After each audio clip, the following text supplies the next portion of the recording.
আসসালামু আলাইকুম দর্শক, আজকে আমি আপনাদেরকে কুরবানি ঈদ স্পেশাল একটি ডিশ করে দেখাবো, যেটার জন্য অনেকগুলো রিকোয়েস্ট ছিল। আর সেটা হলো চট্টগ্রামের ঐতিহ্যবাহী কালাভুনা রেসিপি।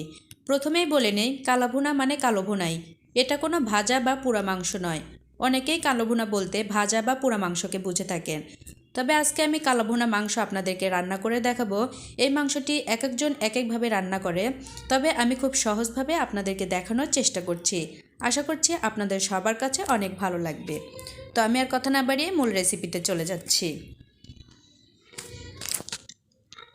আমি এখানে 1.5 কেজি পরিমাণ মাংস নিয়ে নিয়েছি। মাংসগুলোকে আমি একটু ছোট করে কেটে নিয়েছি।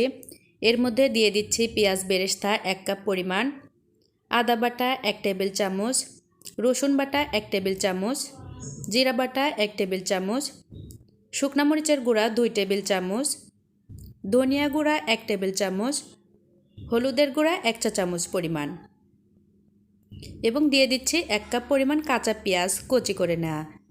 আমি এর মধ্যে দিয়ে দিচ্ছি 1 কাপ পরিমাণ বেরেস্তা ভাজা তেল, দিয়ে দিচ্ছি 3টা তেজপাতা, 5 থেকে 6টি দারুচিনি, 5 থেকে 6টি সাদা এলাচ। এবার সবগুলোকে আমি হাতের সাহায্যে খুব ভালোভাবে মেখে নিচ্ছি, কারণ মেখে নেওয়াটা অনেকটা ইম্পর্টেন্ট এই কালাভুনার ক্ষেত্রে। এটাকে ঢাকা দিয়ে রাখার প্রয়োজন নেই, আমি সাথে সাথেই মাংসটাকে চুলায় বসিয়ে দিয়েছি এবং নেড়েচেড়ে এটাকে আমি একটু সময়ের জন্য কষিয়ে নিব। 5 থেকে 6 মিনিট সময় আমি এটাকে কষিয়ে নিয়ে ঢাকা দিয়ে দিয়েছি। যখন এর মধ্যে এরকম পানি ঝরা শুরু হয়েছে, তখন আমি আরও কিছু মশলা এর মধ্যে অ্যাড করছি। দিয়ে দিচ্ছি 2টো কালো এলাচ,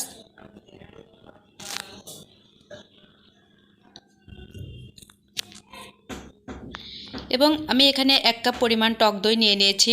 টক দইটা আমি দিয়ে দিচ্ছি। দেওয়ার পর আমি খুব ভালোভাবে এটাকে নেড়ে চেড়ে নিব, কারণ টক দই দেওয়ার পর এটা থেকে এমনিতেই পানি ঝরে যাবে। এবার এটাকে আমি ঢাকা দিয়ে আধা ঘন্টা সময়ের জন্য রান্না করে নিচ্ছি। এই পর্যায়ে আমি নিয়ে নিয়েছি জিরা 1 টেবিল চামচ, নিয়ে নিয়েছি রাঁধুনি মশলা। এই রাঁধুনি মশলাটা কিন্তু কালো ভুনাতে অবশ্যই দিতে হবে, এবং জয়ত্রী, দারুচিনি, 2টো কালো এলাচ, সাদা এলাচ 5টি। আমি এই সবগুলোকে বেটে নিব। দিয়ে দিচ্ছি পরিমাণ মতো লবণ,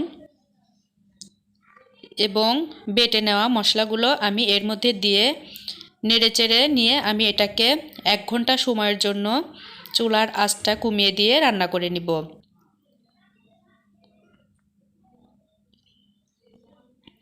এই পর্যন্ত আমি কিন্তু কোনো প্রকার পানি এতে ব্যবহার করিনি।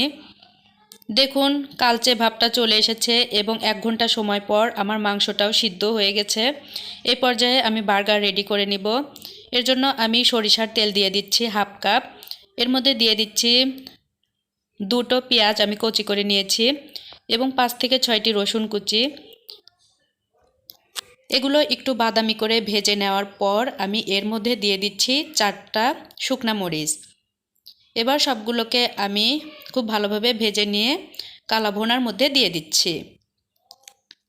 এই পর্যায়ে আমি মাংসটাকে আর ঢাকা দিয়েও রাখবো না, এটাকে অনবরত নেড়েচেড়ে আমি এটাকে রান্না করে নিব।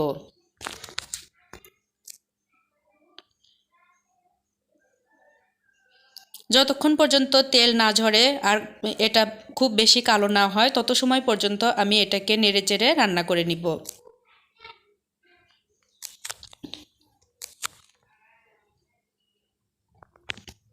আপনারা এই পর্যায়ে ঢাকা দিবেন না, এটাকে অনেকক্ষণ ধরে অনবরত নেড়েচেড়ে রান্না করে নেবেন।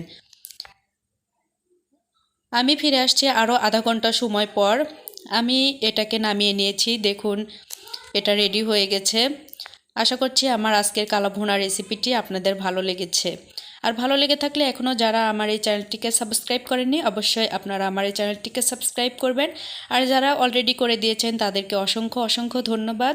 অবশ্যই বন্ধুরা আপনারা আমার চ্যানেলের সঙ্গেই থাকবেন, আর লাইক কমেন্টস করতে ভুলবেন না। আমি আজকের মতো শেষ করছি। আল্লাহ হাফেজ।